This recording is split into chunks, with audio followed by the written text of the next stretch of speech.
Leo kabla ya kuanza wacha niulize swali. So kuna watu wa dada fulani kwa hii maisha ya siku za leo huwa watosheki na hiyo jitihada ambayo mtu wako anafanya ili at least akupee hata 1,000 kwa mwezi ama 5,000. Cause kuna huyu jamaa ambaye ako hapa, jamaa ambaye alikuwa na hustle kama wanaume wengine, anajaribu kutafuta kidogo ili aweze kuridhisha mahitaji ya huyo mpenzi wake.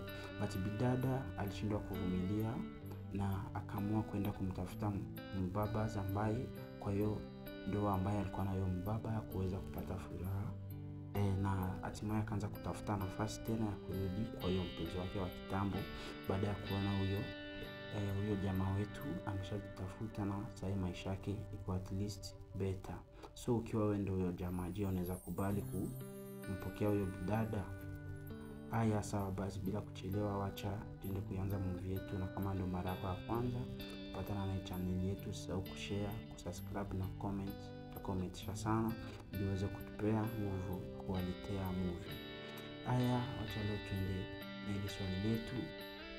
Tujibu na tutakujibu pia kwa wakati. So swali letu linauliza, je, ukipenda mtu unafaa kufuata dini lake? Haya, bila kuchelewa wacha tuende kuanza movie yetu. Kuna majamaa wawili ambao ni warafiki wakubwa sana, ambaye mali mwingine yako lazima mwingine akoe. Na huyu jamaa wetu ambaye ako kwa maji anaenda kwa jina la Jamal. Na hapa upande wa pili kulikuwa na mama ambaye alikuwa anajaribu kumwangalia Jamal, na Jamal baada ya kumwona mama akamwambia rafiki yake, sitaki kukaa tena hapa, tafadhali naomba tuondoke. So sijiulize maswali mingi, kwa nini mama kwa hapa. Bila safari tutajua huyu mama ni nani na kwa nini anamfuatilia Jamal. So baada ya huyu mama kuona Jamal ameondoka, pia yeye akaamua kunyanyuka zake na kuondoka.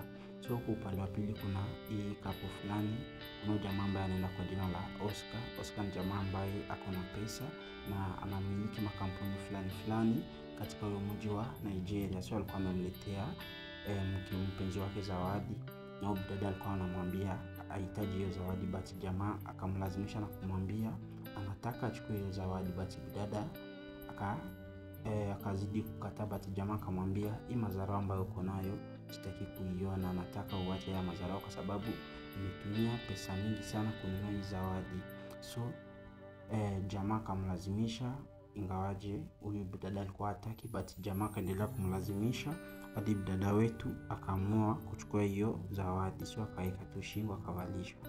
So huku upande wa pili jamaa wetu alikuwa anasubiria pia usafiri ili aweze kuondoka, but kuna huyu mama bado akaendelea kumfuatilia. Alikuwa amekuja na gari fulani la kifahari, akamuita Jamal, but Jamal akamwangalia akamwambia, wewe nilikwambia sitaki shobo na wewe, nilikwambia uache kunifuatilia, sijui ni nini ambayo inakusukuma hadi sasa bado unaendelea kunifuatilia. But huyu mama akamwambia, mimi sitaacha kukufuatilia kwa sababu kuna kitu nataka tuongee na wewe. But Jamal akamwambia mimi sina hiyo wakati, na Jamal akajijenga zake. So mama pia kaona isiwekesi, pia akaishia. So kwa upande wa pili kuna bidada ambaye huyo ambaye ukimwangalia vizuri utakumbuka ni bidada ambaye kwenye ndoa yake ana furaha. So mara ghafla wakapatana uso kwa uso na Jamal, hadi bidada akaamua kutoa miwani na kumwangalia Jamal bila kumpepesa macho. Hadi huyo bodyguard pia akashangaa, akashindwa kwani nini inaendelea katikati ya huyu bosi wetu na huyu kijana. But hakumind kwa sababu hawakuongeleshana. So jamaa wetu Jamal pia baada ya kumuona huyo bidada akaamua kujijenga zake. So kwa upande wa pili walikuwa wanapiga zao mazoezi na jamaa wake ambaye anaenda kwa jina la Hugo. Walikuwa wanapiga mazoezi na jamaa wetu Jamal sasa hataki shughuli na huyo bidada, hata kama huyo bidada anaendelea kumfuatilia na kumshubukia. But jamaa wetu hataki story na huyo bidada. Jamaa yake alikuwa anamuuliza, kwani nini, mbona hutaki kupea huyo bidada nafasi? Na hiyo wali najua pia wewe bado haujamove on, na bidada pia anakutaka sahi, anakuhitaji kwenye maisha yake. But Jamal akamwambia, unajua nini, mimi simtaki na sitaki kumuongelesha. But jamaa wake tu alicheka akamwambia, wewe najua bado unamtaka na si eti hutaki kumuongelesha, ni venye tu hujapata nafasi but najua bado hauja move on kwa sababu naona hata hiyo mapenzi kwenye macho yako, but jamaa wetu anasema hapana, simtaki. So kwa upande wa pili pia bidada wetu Jamal, bidada wetu Harriet anaendelea bado kumfikiria Jamal venye alimuona, kwa sababu bidada hapa ndo tunaenda kujua kweli kwamba jamaa wetu Jamal ni ex wa Harriet. So jamaa wetu huku Oscar alikuwa amerudi akakuja kuitisha mzigo, but bidada akamwambia sasa siwezi toa nguo kwa sababu niko kwenye period, but jamaa akamwambia mimi sijali, nataka unipe mzigo, but Harriet akamwambia siwezi kwa sababu niko kwenye period, niko kwenye siku zangu. So jamaa akaanza jaribu kuforce, but bidada wetu Harriet pia akakuwa mkali na akakataa. So jamaa akamwambia haya, sume kataa kunipea mzigo, so mimi naenda zangu na nikirudi nitarudi baada ya siku 5 na nitakupea nitachukua hizo siku 5, nitajumlisha siku 5 zingine, so itakuwa siku 10, na hizo siku 10 ndio tutafanya mapenzi kama ya hiyo siku 10. So jamaa wetu akajijenga hivyo. So kwa upande wa pili jamaa wetu Jamal alikuwa amekaa na huyo rafiki yake Hugo, wanaendelea kupiga story. Punde si punde baada hiyo time walikuwa wanapiga story, punde si punde mlango ikagongwa. So jamaa wetu Hugo ikabidi aende kuangalia ni nani kwenye mlango. So akarudi na hiyo mzigo ilikuwa ya Jamal, but Jamal akasema mimi hiyo mzigo sijui ni ya nani, but jamaa wetu Hugo akamwambia obvious najua hii itakuwa ni Harriet ndo ametuma, na alikuwa amesindikizwa na ujumbe fulani anaambia Jamal we need to talk, but Jamal baada ya kujua tu ni bidada Harriet akatupanisha hiyo mzigo huko na kusema unaweza chukua tu hiyo mzigo, mimi siitaki. Hugo akamwambia uko serious mtu wangu, nataka nichukue mzigo? Akamwambia ya unaweza tumia cause mimi sioni kama nahitaji, kama imetoka kwenye mkono wa Harriet mimi sitaki. Hugo akakuja akamwambia wewe ni mtu wangu wa nguvu sana, basi Jamal akamwambia haya usijali. Sasa leo ni siku nyingine, Jamal alikuwa anaenda zake jogging, alikuwa na wai zake kwenda kupasha mwili, mara ghafla akagonga na mlango na huyo mama tena. Akamwambia Jamal, unajua kila time nakufuatilia na kwambia nataka tuongee, lakini wewe unakataa tuongee. Jamal akamwambia mimi nilikwambia sitaki kuongea na wewe na sitaki story zako. So Jamal akaendelea kumkazia na ukataa kuongea na mama. So huko mbele tutajua huyo mama ni nani. So upande wa pili Harriet akiwa na mume wake Oscar alikuwa anamwambia mke wake nataka ukuje hapa swimming na tuoge, but Harriet anamwambia unajua mimi sijui kuogelea. So akamwambia kuja hapa nitakufunza, but venye alikuwa anamfunza vibaya. So jamaa wetu Oscar alikuwa na safari zake, alikuwa anamwambia bidada wetu Harriet, so mimi nitasafiri siku kadhaa, sitakuwa around, so nataka ukae hapa na kuna mtu atakuja kwanza kukufunza kuogelea, so atakuja hapa, usijali kila kitu itakuwa sawa. But wewe mwenyewe ukiangalia ni kama jamaa wetu Oscar anamlazimisha sana au bidada wetu Harriet, but haya ndo mambo ambayo Harriet alitaka. So bidada wetu nitumie tu fursa kuambia kitu. So msifikirie kwenda kwa mtu ambaye ako na pesa ndio utapata mapenzi ya kweli, ama utapata hicho kitu ambacho ulikuwa unakitaka, kwa sababu najua pesa si kitu mbele ya mapenzi. So siweke pesa mbele sana, basi jaribu kufikiria huyo mtu wako anataka nini, struggle na yeye, niko sure baada ya time kidogo pia yeye ataomoka na mtakuwa sawa. So huku jamaa wetu Hugo alikuwa amekuja hapa kwenye nyumba, alikuwa ameitwa kuja kuongea na kukubaliana vile ataanza kumfunza bidada wetu Harriet kuogelea. So Hugo akakubali akasema haina shida, nitakuja na nitaanza kumfunza kuogelea, na akaambiwa ukijaribu kuzogelea mke wangu Harriet, kwa sababu ni mtu ambaye nampenda sana, na kushoot. So jamaa wetu Hugo akarudi huku na kukuja kumwambia jamaa wake Jamal, jamaa wangu nimepata job mahali fulani, so nitakuwa namfunza mtu fulani kuogelea, but hakumwambia direct kama ni Harriet. Jamaa wetu akamwambia haya, kama ni hivyo ni sawa, hiyo kazi iko sawa, kama wanatoa pesa mzuri ni sawa, we kwa nenda umfunze. But Jamal akamuuliza na kwani nani unaenda kufunza kuogelea? But jamaa wetu Hugo hakutaka kumwambia Jamal kama ni Harriet, cause alijua kimwambia Jamal ni Harriet, Jamal atamind sana na wanaweza kosana. So hapa walikuwa wanaongea, Jamal alikuwa anamwambia yeye anaenda mahali mara moja. So Jamal hapa alikuwa anakaa na jaribu kufikiria ni nani ambaye ataenda kufunza. So mara ghafla akiwa huko kwenye bajaji akapata accident. So akarudi huko nyumbani na kumwambia Jamal, nimepata accident na hiyo pesa tuziacha kwa sababu ni pesa mzuri sana na ni pesa ambayo inakuja once na tuwezi pata hiyo opportunity tena, so itabidi wewe uanze enda kufunza huko hiyo mtu ambaye anataka kufunzwa ili tu faidike kupata hiyo pesa. So jamaa wetu alikuwa amekataa, but rafiki yake akampembeleza hadi akakubali. So leo alikuwa amekuja huku kwa kina Oscar kuja kuongea na kuanza rasmi kufunza huyo mtu ambaye anataka kufunzwa. So hapo alikuwa amepatana na bodyguard na kumwambia, mimi ndo nimekuja kwanza kufunza huyo mtu ambaye anakuja kufunzwa. Kumbe Elliot pia alikuwa hapa anawasikiza. So baadaye tu kujua ni Jamal ndo anakuja kumfunza.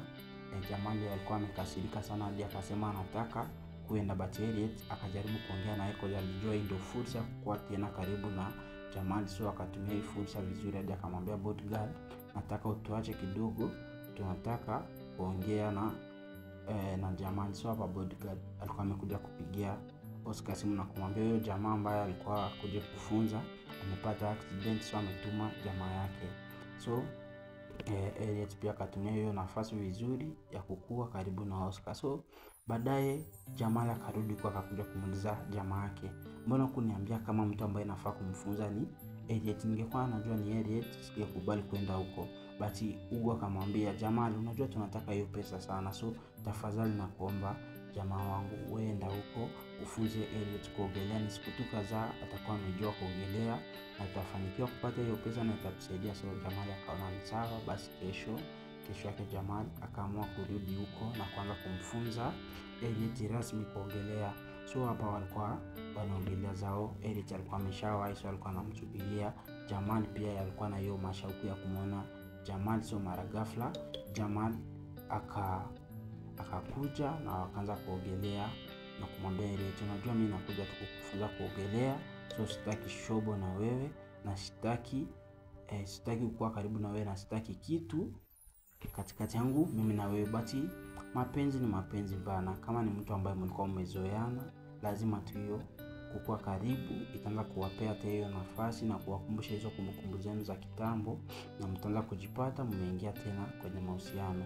So kila time Jamal alikuwa akikuja kuogelea, Elliot anaanza kumwambia, unajua Jamal, mimi nimekumiss na sijapata mtu mwingine ambaye napenda kama wewe. But Jamal akamwambia, unajua sasa umeoleka na mtu ambaye amekuoa ni mtu ambaye ni kauzi sana, so sitaki mazoea na wewe. So but Elliot hakuchoka pia, kila time ilikuwa Jamal akikuja na endelea kumkumbusha na kumwambia, Jamal, unajua nakupenda, msoso kwa kila kitu ambacho nilikuwa nimekufanyia.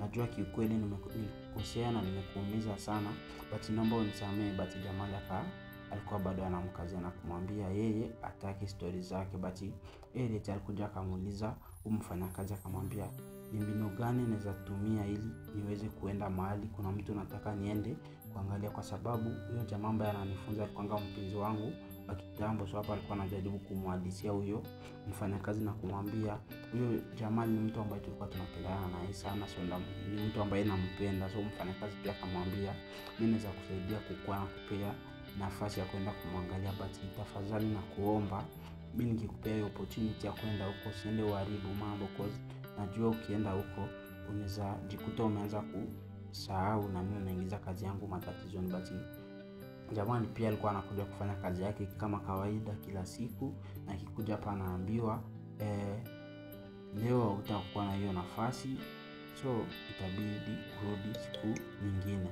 So leo wakati Jamal alikuwa anarudi zake nyumbani, bidada wetu Elliot alikuwa amepewa hiyo mavazi ya mfanyakazi.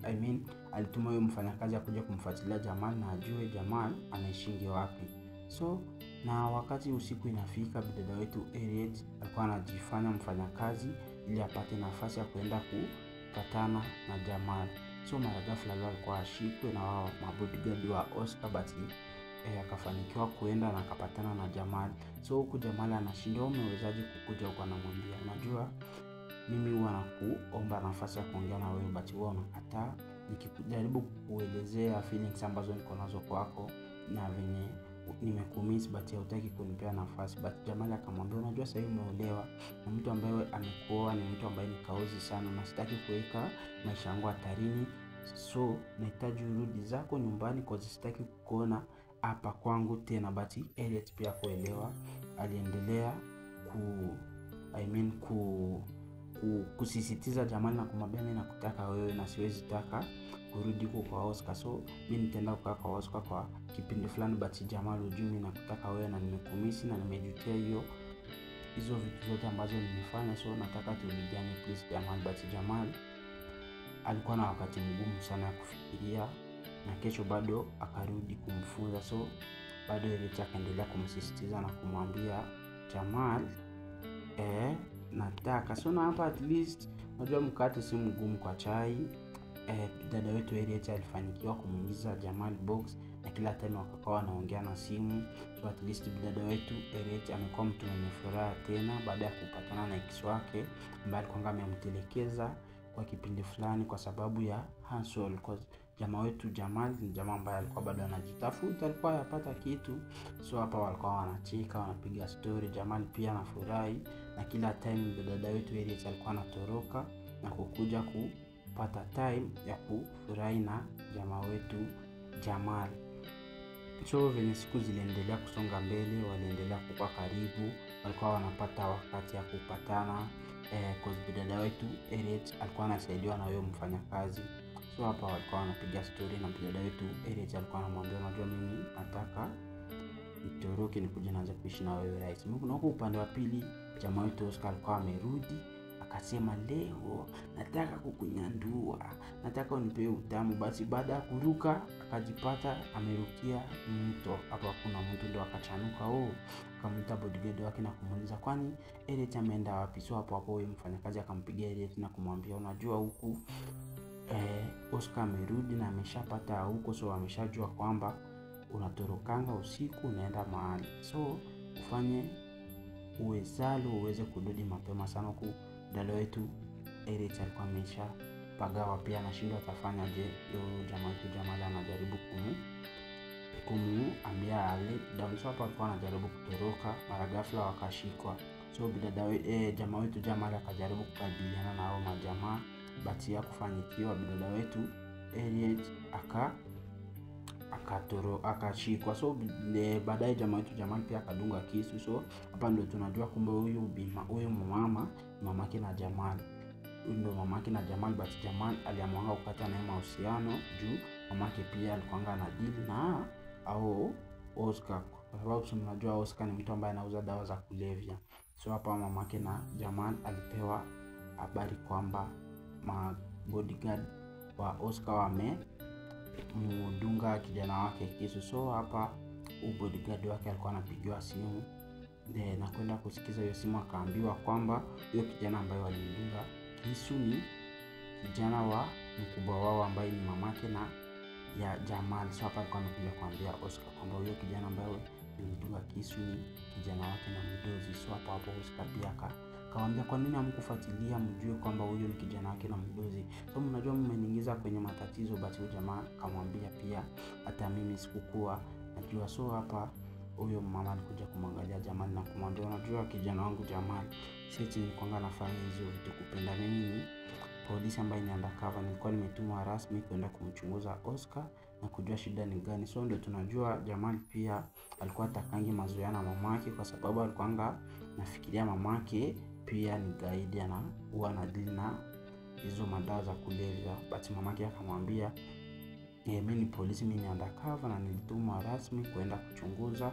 But Jamal akamwambia unajua uliniachanga mama, nikakaa peke yangu, maisha kuteseka, sikuwa na mtu wa kunisaidia, sikuwa na mtu wa kunijali. But akamwambia haya yote nilifanyanga kwa ajili yako kijana wangu, kwa sababu magaidi wangejuanga niko na familia, wao ndio wangeanza kuhanda na kwanza kukupeleka mbio. So Jamal hapa wakaongea na mamake hadi wakaelewana, na kesho yake dada wetu Elliot alikuwa amekuja hapa, wakaanza kupiga story na mahusiano yao yakakuwa rasmi na wakakuwa na hiyo furaha yote na wakakubaliana kwamba wataanza kuishi pamoja. So hapa mamake na Jamal pia alikuwa amekuja kumwangalia na kumwambia Oscar ameshikwa na sasa amewekwa ndani na kesi yake ni kubwa sana na si leo ama kesho ndo anaweza toka. So Jamal na Elliot wakaanza kuishi mahusiano yao bila kusumbuliana na kitu chochote na bila kuogopa mtu yoyote. na Jamal akamwambia Harriet anampenda sana na anaweza taka waanze kuishi pamoja. Harriet pia akamwambia unafaa kusamehe mom. So hapa walikuwa wamepatana na mom, walikuwa wanapiga story na kumwambia unajua nimeulizanga sana kuniacha peke yangu, but mamake akajaribu kumueleza ukweli, kumwambia sikukuacha kwa kupenda, kwa sababu haya ndo maisha mtoto wangu na nilifanya hiyo vitu zote kwa ajili yako. So na hapa wakaanza kuishi mahusiano mazuri pia na mamake, na akafanikiwa pia kuogota bidada mzuri ambaye anaenda kwa jina la Harriet.